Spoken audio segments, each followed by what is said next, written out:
Okay, in the past I used to say that I care too much about what other people think. And I kept saying that over years. Well, I don't know that it was so true. Seriously, I think more of what it was, because I don't care what they think, but because it's a reflection on them, not me. And when people have, what it is about is what nerve. When there are people out there who they don't care. It doesn't have to be me that they're saying it to. Just, it could be me, it could be anybody, it could be a collection, me and other people. But they have the nerve. The nerve. That's the whole point. They have the nerve to say to somebody, something that's so insulting. Like, who are you? Have you actually looked at yourself? Have you looked at yourself in the mirror? And what keeps popping into my mind, and I don't know the quote, I don't know the scripture or whatever, is that about the log in your brother's eye, and I don't know how it went, but a speck in your brother's eye, you're going to judge your brother on the speck in his eye when there's a log in your own. This kind of thing, something like that, along that line. And that's in the Christian Bible. But yeah, how many people have you met yourself in life that they are really putting somebody else down? I'm not new to this planet, by the way, so nobody needs to explain it all to me, because there's more than one explanation, more than one way of looking at it anyway. And I'm a social behavioral scientist, so hey. But, everybody has their opinion, though, on how it is. But, what nerve? They don't seem to care what they think. They don't seem to care what they say to people. Or do they think, I should say? Are they actually thinking? Or they just have a lot of hostility. And, there are disorders that can, that's, part of it. They take their anger out on somebody else. We used to just call those, when I was younger, abusive people, period. Okay. My degrees are in psychology and sociology, so of course I've had to study these, and I continue to as time goes by, because things change, and how things change. Oh my goodness, how do things change in anything? The term that we're using today, tomorrow might be a totally different one. For the same topic, the same thing, and some of it goes really quick. Well, weren't we just calling that this, and now it's another? Really? Seriously. So keeping up with what's new, how they see it. Sometimes what's new and how they see it is not. I would protest. Like when I was taught, what is a psychopath? And one of the big things that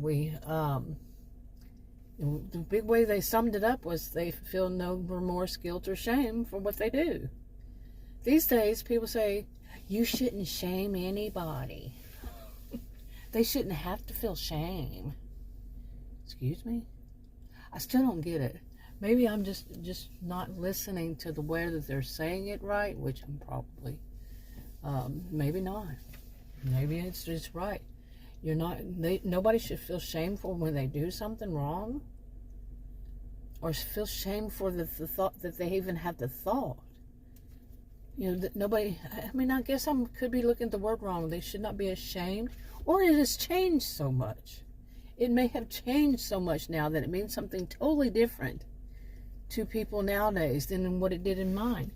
But when somebody in mine, when somebody does something wrong and somebody calls them on the carpet about it, they should feel ashamed of themselves. They should feel that shame.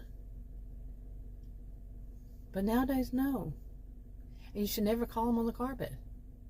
You should never say, hey, look, this is wrong. Because you should just let them be what they want to be. Really? And we do have laws for a reason. And we have social rules, too.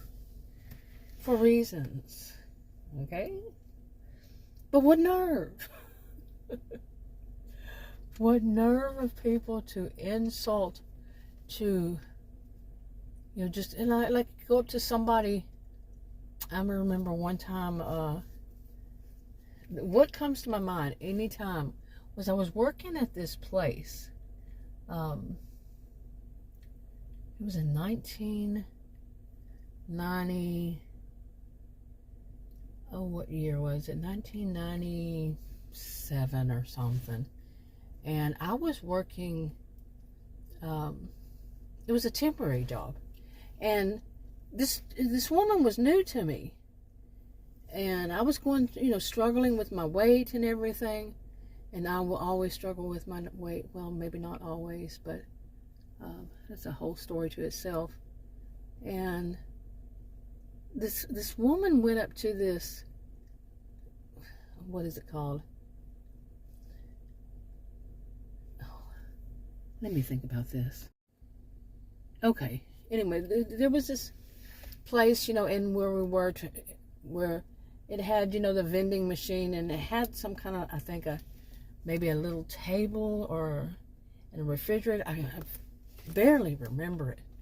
And so we all worked in what like Cubeville. That's what I call it, Cubeville. There are cubes and everything. And everybody has their own little desk. And she went, I think, to get herself something from the vending machine. And I went up there, and she was not a skinny person. She was not a fat. I mean, don't use the word fat. That, people say fat shaming. That's just as bad. Using the word fat, you're shaming them. Okay, you want to talk about shaming? Anyway, so there's a different way they see it.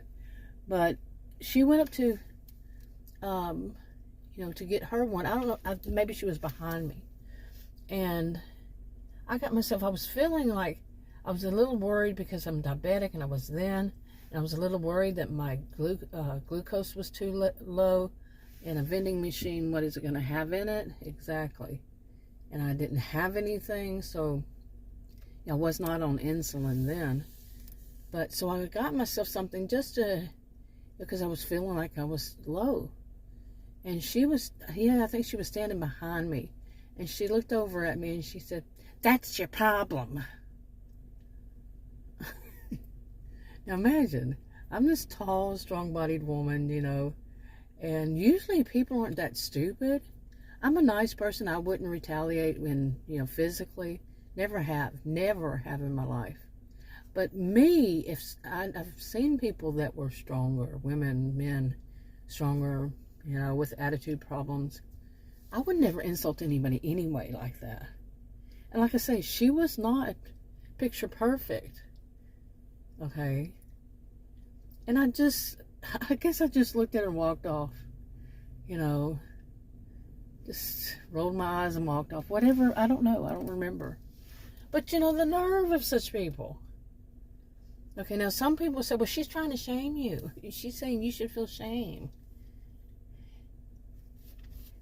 Think about it.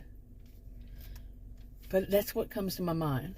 Is the nerve some people have when they have absolutely no knowledge of what's going on. But they just think they can say anything to anybody. It also reminds me of I've seen this a lot, if anybody mentions anything about their weight, their size, their whatever, there are so many people who will get in there and they will start talking about that they know the diet that person needs to be on. And they go into detail, in comments. They go into detail on how they should eat and what they shouldn't eat, blah, blah, blah, blah, blah. You're not a doctor. Well, maybe some of them are nurses. Some of them say they are. But you're not that person's nurse. You're not that person's doctor. You're not that person's healthcare provider. You don't know their whole situation. They could be lying. Okay? They could be just doing it to get sympathy and get money. That happens quite often, unfortunately. But you get money from their audience. Oh, go to the doctor. Here's you some money. They'll say, complain about their health insurance. Whatever it takes to get money. So if you were, you would know you're not supposed to give advice over something like the internet. It's like counselors. therapists. They should know. At least here in the United States, and I'm believing it's everywhere. Just give it to some stranger? Really? I don't give any form of advice. Nothing. None at all.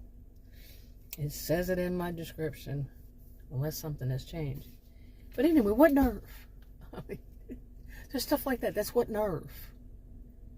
To actually tell somebody, somebody's complaining, like I said, that they need to get a, do something about their diet, blah, blah, blah. I mean, you can think it, of course. But to say it, to have the nerve to sit there and type it, even if it's just a suggestion, how do you know? How do you know that person doesn't have some kind of rare health condition? And those exist. Anyway, wrapping it up. Talk to you on another video.